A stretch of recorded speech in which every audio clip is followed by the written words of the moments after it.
in October of 2017 that we were going to stand together and to change this system. And then they say, well, how did you do it? Because we actually gave a damn enough and didn't worry about who wasn't here, and we stood together. Now it's up to you to decide what you do the day after.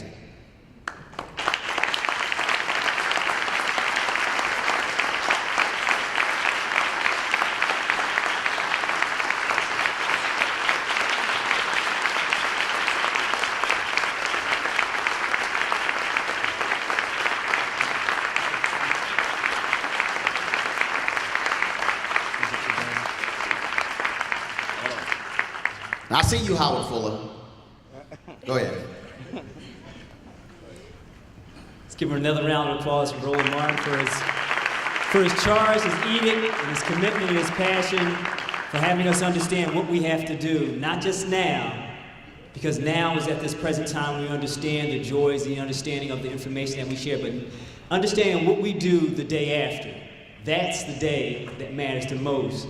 And every day thereafter that as well for 364 days till we get back here and share the accomplishments that we've had throughout that year. So again, thank you, Roland, for that powerful keynote. Now, before we close out, I want to make sure we transition this real tight and good, make sure everybody's still here. I'm going to have my good brother, Yusuf, come up here and do a piece. Then after Yusuf does a piece, then we're going to have a closeout comments by the director and founder of BMEC, Sharif El-Mekki. So brother Yusuf come up, and then after that, brother El-Mekki. So give brother Yusuf a round of applause as he comes up to share.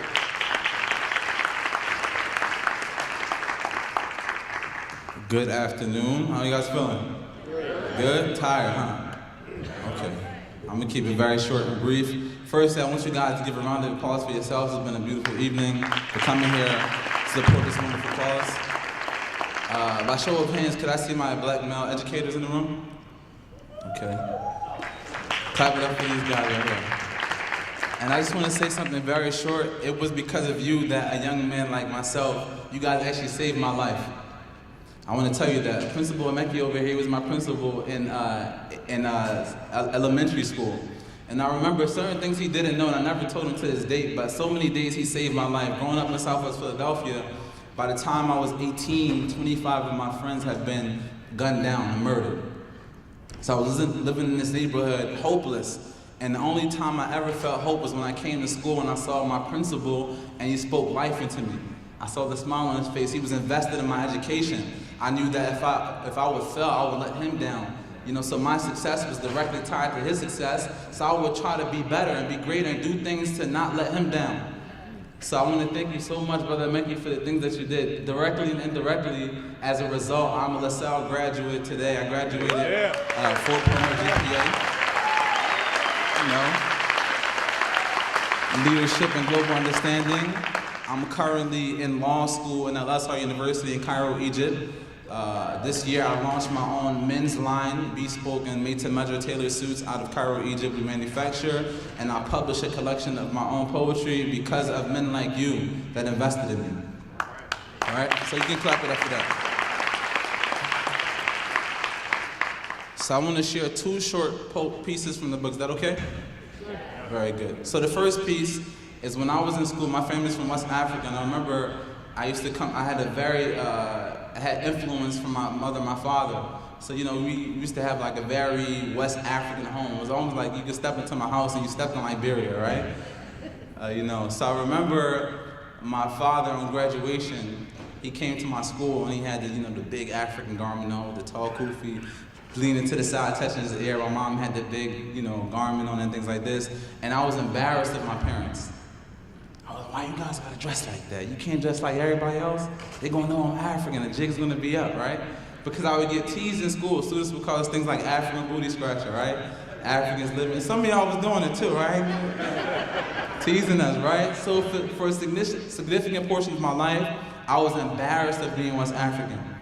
Until I had an educator that told me, don't you know who you are and where you come from? And he forced me to write a poem and do research about West Africa and the kingdoms and the nations, and my father's from the Mandingo tribe.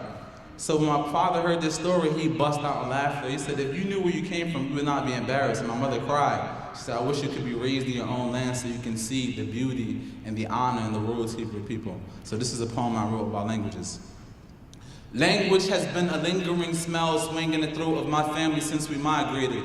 My breath reeks of Africa. Homeland, motherland, the aroma of Arabic drowned in seasoned crown on a bed of baked-broken bits of Liberian English, over-marinated my dingo, tenderizing my tongue like vinegar, dialect dripping into my diaphragm, tattooing my chin of traditions. I never knew that saliva could taste this good. I live in a household with 5 functioning languages, able to address my family in several distinctive tongues, ahlan wa sahlan, dao, taramate, how's my people doing? Oh, we're doing all right. Decades of indigenous beliefs, rituals, and customs wedged between my teeth like cassava. I was born a walking translator. My pyramid-shaped brain trained to decipher expressions like hieroglyphics. This country would be the death of me. The aroma of Arabic, the teasing, mimicking sounds that did not belong to my tribe. Hey you, African booty scratcher, how come you Africans smell so bad? Grimacing at the aroma of fried plantain and fufu on my garments, I begin to abhor my lineage. America, this country of contradiction only wants to distill diversity, cut cultural beliefs into assimilation, generations dismembered like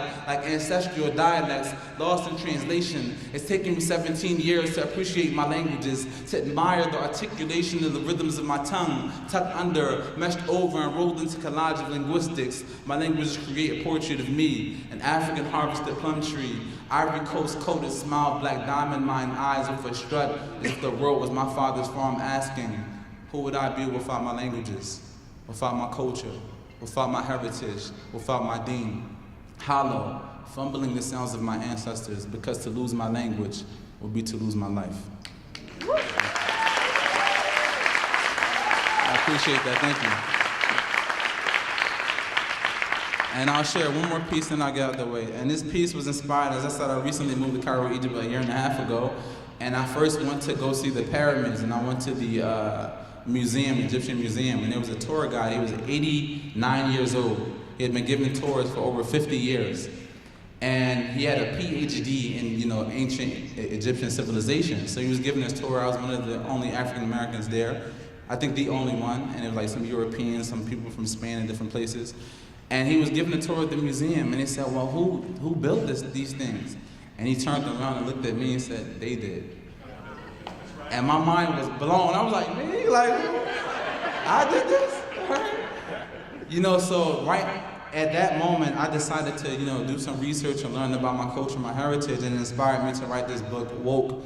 And I've learned so many things about ancient Egyptian civilizations and about Africa in general that I wish I would have been taught in school, instead of thinking that we lived in huts and, trees and things like of this nature.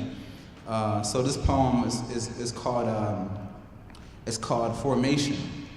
And it was inspired by Beyonce's Formation. The song came out while I was in Egypt, so I wrote a poem for it. They love to see black men in chains. From the transatlantic slave trade to modern day mass incarceration, the old and the new Jim Crow remain. They love the normalization of oppression, the way the system keeps the oppressed so tame. They love when Sam Cooke sings about change. So as long as words don't manifest the things. They love the way we wait for change, the way we pray for change, the way we beg for change, the way we rob, steal, and kill for change. They love the way we wait for change, the way we sell our souls for cheese, the way we love the trap, the way we jig and bleed to the beats of gangster rap. They love Lil Wayne and 2 Chainz, both mental and physical. They love to see black men in 2 Chainz. They love and hip-hop, especially when hip-hop keeps black bodies twerking and black minds deranged. They love our irony, the way some communities are economically handicapped, yet we rise every payday to feed the economy. They love our hyper-consumerism and hyper-materialism, but they hate to see the African with that Mansa Musa in them, so they hate to see black men in chains, but they hate to see black men as kings, but they love to see black men as chains. They love Beyonce till Beyonce reverberated her people's pain. They hate it when we are informed. They love to see black men in formation up until the Black Panthers reign. Now they love to see black men in formation only in basketball games. They love the plaque stadiums and cut for LeBron James, but the intellectual prowess of James Baldwin drove them insane. They hate it when we are informed. They hate when our leaders make it plain. They'll probably hate me for this poem. I just hope that you remember my name. They hate the hostility of El Hajj Malik Shabazz, but they love to quote Dr. King. And if you want to hear the rest of the poem, you can get the book. Hey, Wide Awakening. It's my pleasure. Thank you for coming out. Oh, standing ovation. Hey. Let me get this on Instagram so I can show my mama. Alright, mama, we made it. Thank you. I appreciate you. Thank you so much. So yeah, please see me at the table, gentlemen. If you would like to get your custom tailored suit, come and holler at me. Make sure you're sharp in that classroom, putting on for the culture, putting on for the city, putting on for the universe, really. Thank you, Brother Mekki. And I have some books left. I have about 30 books. If you're unable to get it, you can visit yusufkroma.com and pick up the book as well. Thank you very much.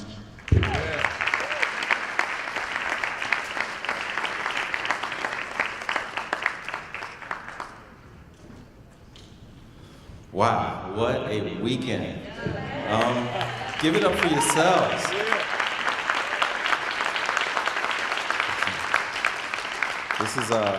It's just one of those things that every day I'll continue to loop back around to this and remind myself during those toughest times, remind others during their tough times of like what was accomplished and the energy that you brought.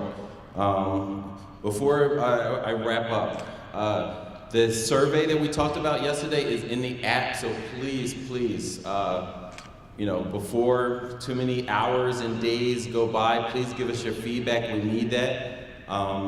As you know, this is our 8th convening. Every single convening was informed by our participants in our community. And our community, all it did this time was just grow larger and stronger. All right, so we need that feedback. So that's one. Then second, just thank you for sacrificing.